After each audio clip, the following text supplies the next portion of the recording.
여러분 안녕하세요. Welcome back. 자, 웅진 북클럽의 북 크리에이터 여러분들, 오늘은 바로 에피소드 두 번째 겁니다. 아이들한테 영어를 가르칠 때에 과연 무엇을 가지고 시작을 해야 효과가 있을까요? 양질의 컨텐츠가 있고요. 그 다음에 무작위 컨텐츠가 있는데, 얼뜻 이 말만 보면 사실은 나도 양질이 더 좋겠지 라고 생각하지만, 성인의 입장에서 보는 것과 아이들 입장에서 보는 시각이 많이 다를 수 있습니다. 준비되셨으면 출발해 볼까요? Ready?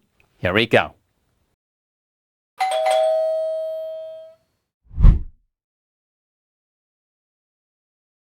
자, 첫 번째는요, 여러분, 양질의 컨텐츠.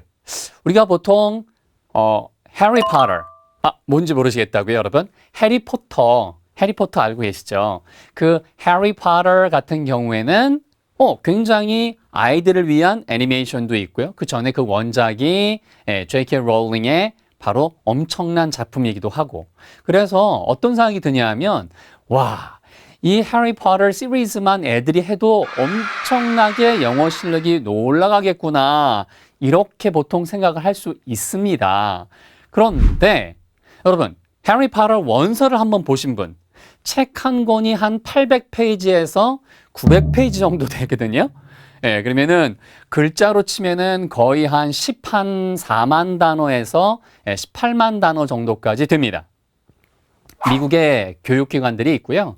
그 교육기관들에서 사실은 수치를 다 정합니다. 그래서 이 수치가 어느 정도에 해당되는 것이 예를 들면 중학교 수준인지 고등학교 수준인지 박사급 논문의 수준인지 이런 것들을 쫙 정리를 해요. 그런데 이 해리포터 시리즈는요, 보시면은 그 안에 주문도 어렵고요. 그러니까 무엇인가 무슨 아레스툼 이런 식으로 라틴어 주문이 나와요. 마법 주문이. 그러니까 부담스럽죠. 그래서 아이들이 영화를 보는 것은 괜찮은데 이게 책으로 읽을 때는 엄청나게 생각보다 어렵습니다. 그래서 소위 말하는 렉사일 지수라고 있거든요. 렉사일 인덱스라고 있는데 그 지수로 보면 얘가 한 880에서 1000 정도 사이가 돼요. 생각보다 어려운 거죠.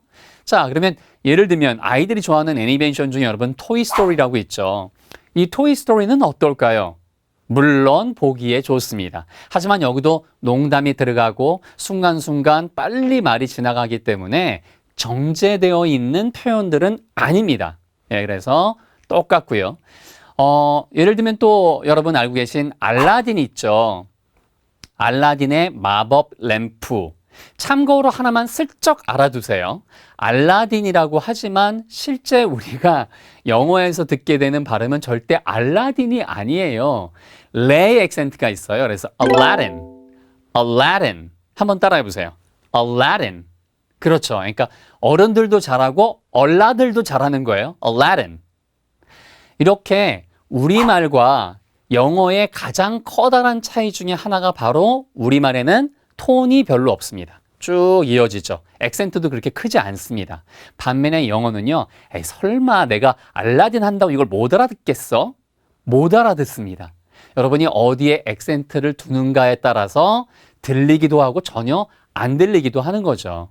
우리가 예를 들면 사과라고 하는 단어를 우리가 애플이라고 이제 영어에서는 얘기하잖아요. 근데 한국어로 만약에 제가 사과를 사과 맛있겠다 이렇게 얘기하지 않고 싸고 맛있겠다, 그러면 뭐가 싸고 맛있다고 들리죠. 그러니까 그 말은 뭐냐면 한국어에는 강세와 인토네이션이 없는 언어이기 때문에 여기에 익숙해 있는 한국 사람들이 영어도 비슷하게 발음을 하면 아니 애플이라고 써놨는데 왜 얘 못 알아듣는 척해? 그게 아니고 실제 발음은 애플처럼 들어요. 애플. 애플가 어떻게 애플이야? 사과야? 그래서 이렇게 Aladdin처럼 정확한 발음에 노출되고 그런 것들이 꼭 아이의 그 나이에 맞게 3세면, 5세면, 6세면 이런 식으로 나이에 맞게 맞는 그러한 컨텐츠가 제일 좋은 양질의 컨텐츠입니다. 결국에는요, 양질의 컨텐츠이냐 무작위 컨텐츠이냐를 판단을 할 때 여러분 머릿속에서 내가 보기에 부모님의 입장에서 아니면은 북 크리에이터 분들의 입장에서 봤었을 때 이게 양질의 컨텐츠, 물론 우리 큐레이터 분들께서는 잘 알고 계시겠지만 일반 부모님들의 입장에서 볼 때에는 이거 그냥 아이들이 보는 거면 다 좋은 거 아니야? 절대 아니죠. 그래서 참고로 금방 나온 이런 알라딘 같은 그러한 만화 영화는요, 쥐니라고 하죠.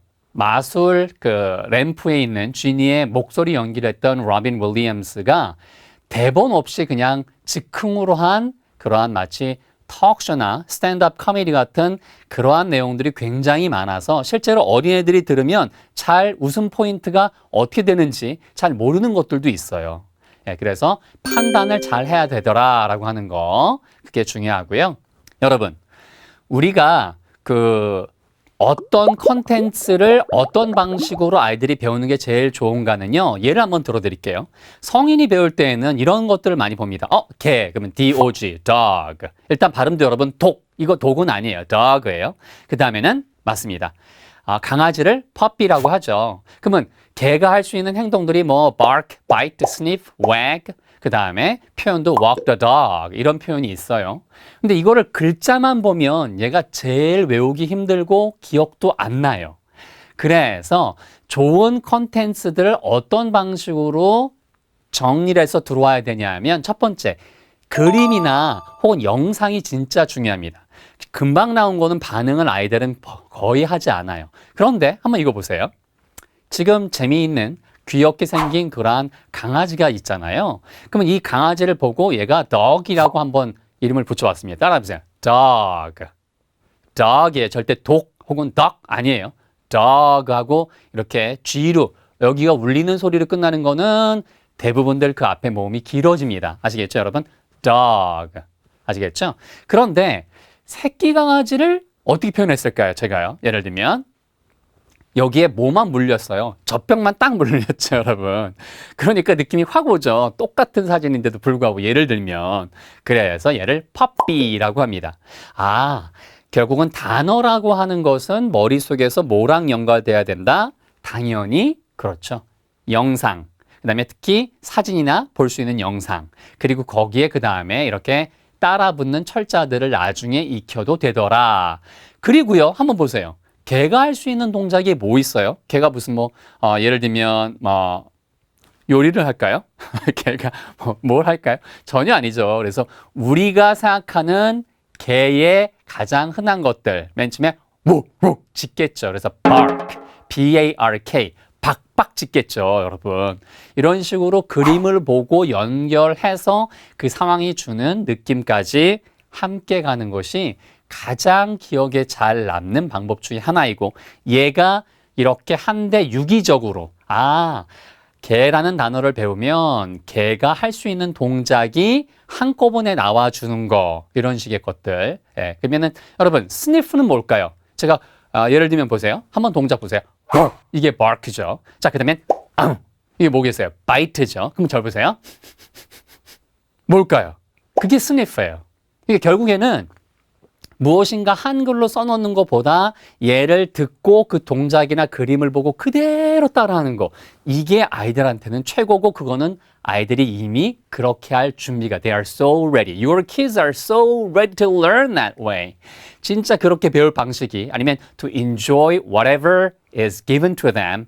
그렇죠? 뭐가 주어지건 간에 다 그렇게 받아들이고 즐길 자세를 아이들은 갖고 있다는 겁니다. 그게 포인트겠죠. 자, 그 다음에 맨 마지막에 wag, W-A-G, wag라고 하는 것은 뭔지 모르지만 개가 할 수 있는 것 중에 물고, 짖고, 그 다음에 킁킁대고 또 하나 뭐 있어요? 꼬리를? 그렇죠. 꼬리를 흔들다가 wag이에요.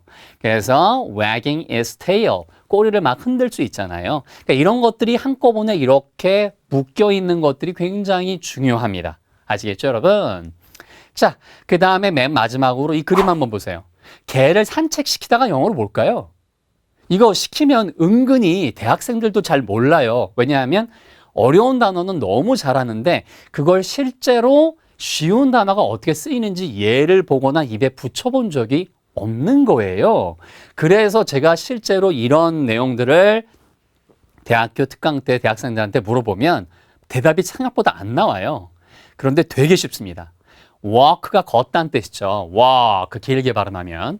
그런데 그 다음에 개만 써주면 돼요. walk the dog. 그럼 그게 바로 뭐예요? 개를 산책시키다는 뜻이에요. 그래서 honey, could you walk the dog after dinner? 저녁 먹고 난 다음에 개 좀 산책시켜 줄 수 있어? 이런 식으로 연동된 것들이 한꺼번에 정리된다는 거, 이게 굉장히 중요하니까 이 지점 다시 한번 꼭 이게 바로 양질의 콘텐츠이냐 아니냐, 이거를 판단하는 기준 중에 하나가 바로 좋은 어떤 그림, 영상, 그 다음에는 유기적이냐, 그 다음에 그 안에 상황을 파악할 수 있는 어떤 장면 속으로 들어갈 수 있는가, 이런 것들 굉장히 중요하더라. 자, 오늘 마무리하도록 하겠습니다, 여러분. Today's points. 자, 오늘 내용은요, 엄마의 눈높이, 부모의 눈높이로 하는 판단은 생각보다 위험할 수가 있습니다. 그래서 해리포터 같은 그러한 멋진 책도 사실은 수준은 굉장히 어려운 수준이더라. 자, 그래서 우리가 알고 있는 그러한 유명한 애니메이션 만드는 회사에서 나온 그런 알라딘 같은 것들도 어찌 보면 성인한테 더 맞을 수도 있더라. 같이 아이들도 즐길 수는 있지만 결국은요. 자, 양질의 컨텐츠는 바로 아이들의 수준과 눈높이에 맞춘 것이 중요하더라. 그거를 그렇죠. 이미 지금 말씀드린 대로 전문가들이 모아놓은 걸 중심으로 이때는 이런 걸 배워야 되는구나 라고 하는 판단을 여러분이 굳이 하실 필요가 없습니다. 자, 그리고 무작위 컨텐츠라고 하는 것은 그런 체계나 나이에 따른 단어의 쓰임 있죠. 몇 세 때까지는 몇백 단어, 그 다음에는 올라가면서 점차 그렇죠. 그 단어를 한정해서 만들어진 컨텐츠들, 이렇게 보시면은 아마 이해가 잘 되실 거예요. 오늘 내용은 좋은 컨텐츠와 그 다음에 무작위 컨텐츠를 판단하는 기준에 대해서 말씀드렸습니다. 다음 시간에 봬요. Take good care. See you next time. Bye.